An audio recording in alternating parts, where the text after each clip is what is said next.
করতে যায় তখন কিন্তু আমাদেরকে চুপ করে রাখার জন্য বিভিন্ন ধরনের অস্ত্র ব্যবহার করে। সেই অস্ত্রগুলো কিন্তু পারমাণবিক বোমা বা কোনো ধরনের এই ধরনের কোনো অস্ত্র না, সেই অস্ত্রগুলো হলো কথার জালে, সাইবার বুলিং এর জালে হচ্ছে আমাদেরকে চুপ করে বসে রাখা। এই বেগম রোকেয়া হচ্ছে মানে পুরনো আমলের তসলিমা নাসরিন। 26 সালে 50 টাকা নিয়ে একজন নারী যখন তার নির্বাচনী প্রচারণাটা যাচ্ছে, 80% বা 90% নারী শিক্ষার্থীদের একটাই পরিবর্তন সেটা হয়েছে রাজনৈতিক সচেতনতা, যেটা আমার ক্ষেত্রে হয়েছে আমি মনে করি।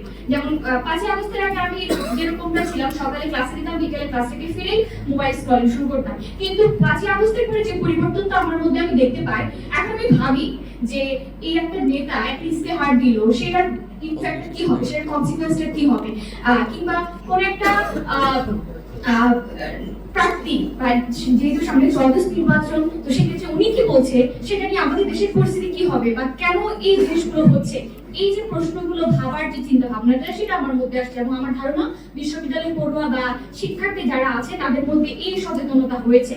কিন্তু তারপরও আমাদের আসলে এই যে যখন ইনসিডেন্ট গুলো হয়, যখন 10টার পর একটা মেয়ে বাইরে যেতে পারবে না কিংবা 5টার পর একটা মেয়ে খেলতে পারবে, এরকম যখন ইনসিডেন্ট গুলো হয়, তখন আমরা কিন্তু পুরো বাংলাদেশের দিকে যদি তাকাই যে বাংলাদেশের নারীদের ফুটবলের যে অবস্থানটা, এই যে পাহাড় থেকে ঋতুপর্ণা চাকমা, মনিকা চাকমা যখন বিশ্ব জয় করে আসে, তখন তাদেরকে যখন ফুলের মালা দিয়ে বরণ করা হয়, একদল কিন্তু থেকে প্রশ্ন করছে এই মেয়েটা হাফ প্যান্ট করছে কেন।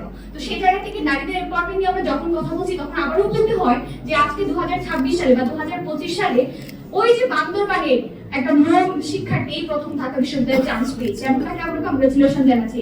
26 সালে একটা জাতি গোষ্ঠী থেকে প্রথম বিশ্ববিদ্যালয়ের মেয়ের পড়ুয়া একজন নারী শিক্ষার্থী পাচ্ছি, তাতেই আমরা তাকে বাহবা দিচ্ছি। কিন্তু আমরা প্রশ্ন করছি না এই যে স্বাধীনতায় এত বছর পর কেন একজন রো শিক্ষার্থী কিংবা একজন খুবই শিক্ষার্থী কিভাবে এই বিশ্ববিদ্যালয়ে আসছে, কেন এতদিন পর্যন্ত আসতে পারে না। এবং আমরা কিন্তু এখন বলতে পারি না এই যে বান্দরবানের কথা আমরা ভাবি, আমাদের একটু মন খারাপ হলে বান্দরবানে ট্যুর দিতে যায়, কিন্তু ওই বান্দরবানে যে একটা বম জনগোষ্ঠী আছে, ওই বম জনগোষ্ঠীর যে নারীরা আছে, তাদেরকে কিন্তু বিনা বিচারে এখন পর্যন্ত জেলে আটক করে রাখা হয়েছে। এবং সেই সাথে এই যে বম নারীদের সাথে ছোট ছোট যে বাচ্চারা আছে, তাদেরকেও হচ্ছে কমিউনাল পানিশমেন্ট হিসেবে তাদেরকে এখন পর্যন্ত বিনা বিচারে আটক করে রাখা হয়েছে। এই আমাদের যে মেইন প্রশ্নটা আজকে গণতন্ত্র সংগ্রামী নারী, তাহলে এই বাংলাদেশের মধ্যে যে প্রান্তিক নারীগুলো আছে, বান্দরবানে সে একদম একদম প্রত্যন্ত অঞ্চলে যে রো নারীরা আছে, যে ব্রহ্ম নারীরা আছে, তাদের জায়গাটা আসলে কোথায়।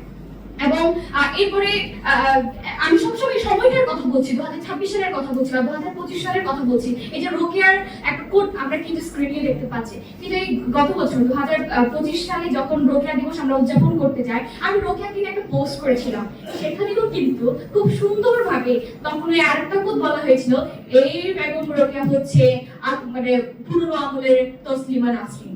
তো সেই জায়গা থেকে নারীদেরকে নিয়ে যখন প্রশ্ন হয়, তখন কিন্তু ধর্মের একটা দোহাই দেওয়া হয়, এবং নারীদের নিয়ে যখন প্রশ্ন হয়, তখন সে কেন হাফ প্যান্ট করছে, সে কেন ওড়না ছাড়া বেড়াচ্ছে, সেই নিয়ে কথা হয়। কিন্তু একজন নারী যখন কোনো একটা সেক্টরে অনেক বড় ধরনের অবদান রাখে, তার সেই অবদানগুলোকে কিন্তু কোনো ধরনের সেলিব্রেশন করা হয় না। তো সেই জায়গা থেকে আমি যেহেতু পাহাড়ের সন্তান, পাহাড়ের কথা আমি সবসময় বলার চেষ্টা করি এই জায়গা থেকে, এই যে যেহেতু সামনে নির্বাচনে আমাদের এখানে অনেক নারী প্রার্থী দাঁড়িয়েছে ঠিকই, কিন্তু আসলে দেশের যে পরিস্থিতি, সেই জায়গা থেকে নারীরা আসলে কতটুকু আসতে পারবে সেটাও নিয়ে একটা প্রশ্ন। এবং সবচেয়ে যে গুরুত্বপূর্ণ বিষয়, পাহাড়ে যে 3টা আসন এখনো পর্যন্ত আছে, সেখানে কিন্তু স্বাধীনতার 54 বছর পর নারীরা এখনো পর্যন্ত প্রত্যক্ষ ভোটে নির্বাচিত হয়নি। তো সেই জায়গা থেকে যারাই কিংবা নারীদেরকে প্রতিনিধিত্ব করেছিল, তারা কিন্তু কোন একটা রাজনৈতিক দলের হয়ে তাদের এজেন্ডাগুলো বাস্তবায়ন করে, কিন্তু তাদের যে নিজস্ব কথাবার্তা, নিজস্ব যে সমস্যাগুলো আছে, যে সমস্যাগুলো অ্যাড্রেস করা খুবই জরুরি, সে কথাগুলো কিন্তু এখনো আসছে না।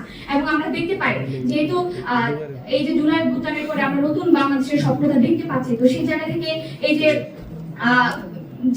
ব্যাপারগুলো, যেহেতু আপনারা অনেকেই প্রশ্নটা করছেন, ডাকসুকে কয়েকদিন আগে বেশ সাধনা বলা হয়েছিল, তো সেই জায়গায় আমরা যখনই প্রতিবাদ করতে যাই, তখন কিন্তু আমাদেরকে চুপ করে রাখার জন্য বিভিন্ন ধরনের অস্ত্র ব্যবহার করে। সেই অস্ত্রগুলো কিন্তু পারমাণবিক বোমা বা কোনো ধরনের এই ধরনের কোনো অস্ত্র না, সেই অস্ত্রগুলো হলো কথার জালে, সাইবার বুলিং এর জালে হচ্ছে আমাদেরকে চুপ করে বসে রাখা। কিন্তু আমি এই কথা বারবার বলতে চাই, এই যে সাইবার বুলিং করে পরিচয় লুকিয়ে এই ধরনের ব্যাপারগুলো আপনারা যতই করেন না কেন, এখন ওই সময়টা নাই যে আপনাকে একটা মেয়েকে গালি দিয়ে আপনাকে বসায় রাখতে পারবেন। আমার কাছে মনে হয় যে নারীদের যে ক্ষমতায়নের ব্যাপারটা বা গণতন্ত্রের কোষে নারীদের যে অবস্থান, এটা একটা তুষের আগুনের মতো। আসলে এটা একটা জ্বলছে, কিন্তু এমন একটা পরিবর্তন আসবে যেটা আসলে এই আগুনটা একদম জ্বলতে বাধ্য হবে।